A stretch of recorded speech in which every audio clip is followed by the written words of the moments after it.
Pa ta praktična funkcija ni čisto strte zvita, dejansko gre za zelo.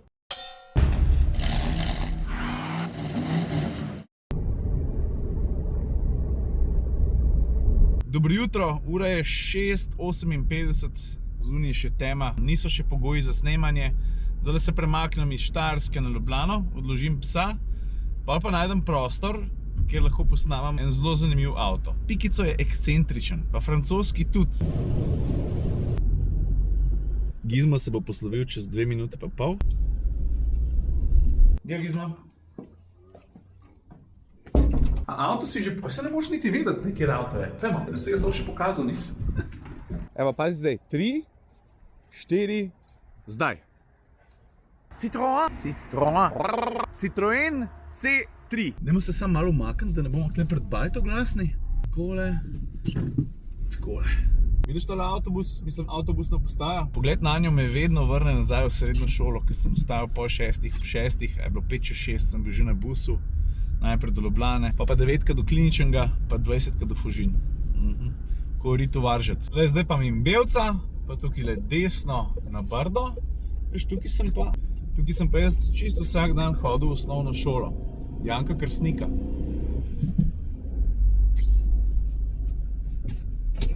Nan? Kaj zdaj? Ste malo pedal?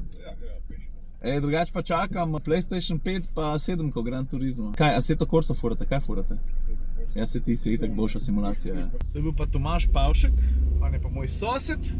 Včasih smo zelo veliko predirkali skupaj Gran Turismo pa take stvari. To se pa ful dobro navezuje, ker jaz pa sodelujem tudi z Anijem, Ani Computers iz Trzina, menda poznaš. A veš, oni so meni zrihtali to, da imam, no, da se mi vsi podatki kopirajo na moj lasten oblak in imam zato vse skupaj porihtan v nulo. Veš, da nisem nervozen, ker jaz imam ogromno enih fotografij pa videov, ki jih pač želim obdržati in včasih je malo riski, če imaš to samo na enem disku, na enem kompu, na enem laptopu, na enem telefonu.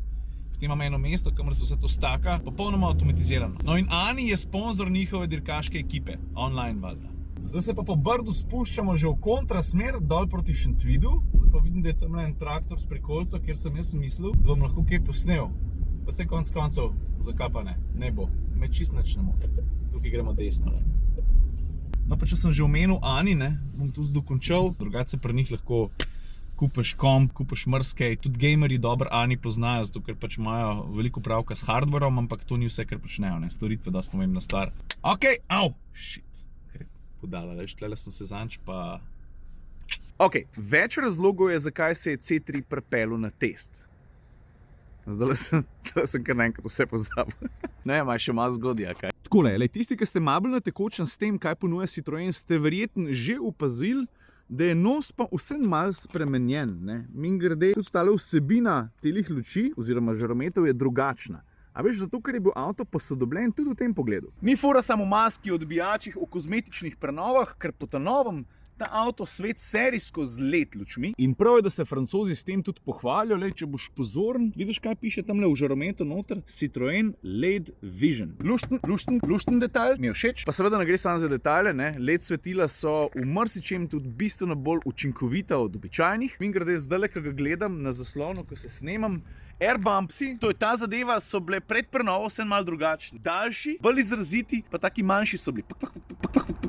Ima 2 nalogi. Prva je zgolj kozmetična, da mogoče malo popestri bog. Druga je pa bolj taka praktična, bolj pomembna, veš, kad ti odpreš vrata, imaš avto na nek način zaščiten. Pa ta praktična funkcija ni čisto strte zvita, dejansko gre za zelo trpežne dodatke, na katere se lahko fejst nasloniš in je vsem boljš, da popraskaš to, ki se da mimogrede zamenjati, kada poškoduješ pleh. A ni res? Zdaj, sladkokisnih ne bom naredil, ker sem točno to naredil že leta 2017, ko se je C3 prvič pripeljal na naš trg. Spravili se bomo tudi v kabino, ampak najprej bi ti povedal pa zgodbo o tejle fotki. Vidiš, to je ta avto. Tar jaz ti ne znam povedati, pa tega sploh nisem pričakoval, me kar vam presenetilo. Kako navdušen je bil moj otrok nad C3. Ava, ki ga je videla, ponavadi ne trza toliko. Jaz si o C3 nisem kaj dosti povedal, razložil sem ji znamko, kako se imenuje. No pa so pa en dan naokrog hodila s polaroidom in ona gre v enem trenutku mimo avtomobila, pri babici sva bila, se ustavil in prav, ati, jaz bom pa tole slikala. Pa vprašam ti, zakaj bi pa slikala zdaj ti tale avto, da mi razložiš? In Ava, brez jebancije, reče, zato ker mi je ful všeč dizajn. Kjer del pa ona prav tukaj na boku. Vidiš, ti airbumpsi so ji bili ful všeč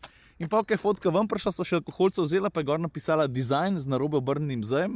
Pa preden gremo v kabino, traktor sem zdaj pustil v kadru, ker zakaj pa ne, in grede se veš, da Slovenci imamo največ traktorjev na število prebivalcev v Evropi, ne? To veš. Hotel sem omeniti še eno stvar, če že govorimo o dizajnu, potem koliko zna biti avto zanimiv pa privlačen. Veš, kaj se ti odločiš za nakup, pa zbiraš različne barvne kombinacije. Imaš možnost dvobarvne karoserije, pa kupenih manjših detajlov, za katere se odločiš, ki ti lahko popestrijo avto. Eden izmed teh je, pazi zdaj, lahko tudi na strehi.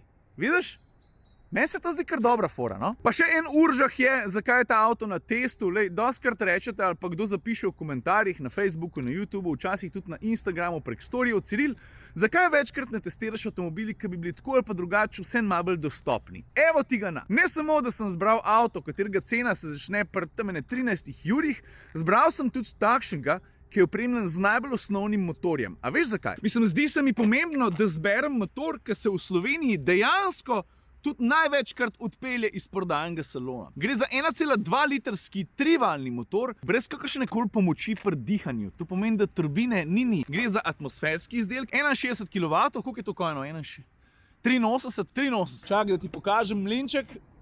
Ok, pricam. A veš, stari, naloga tega motorja ni, da bi te na svojo stran spravil z hudimi pospeški, pa ne vem kakšno vesoljsko elastičnostjo. Njegova naloga je, da je dostopen, pa da ne pokur velik. In če si umirjen voznik, če se ne boš veliko vozil po avtocesti, je pa ti bo kuril tam 5 litrov. Odvisno seveda, koliko boš varčen, ne? Ker zna iti poraba, če ne paziš, ki je dosti tudi nad 6. Logično.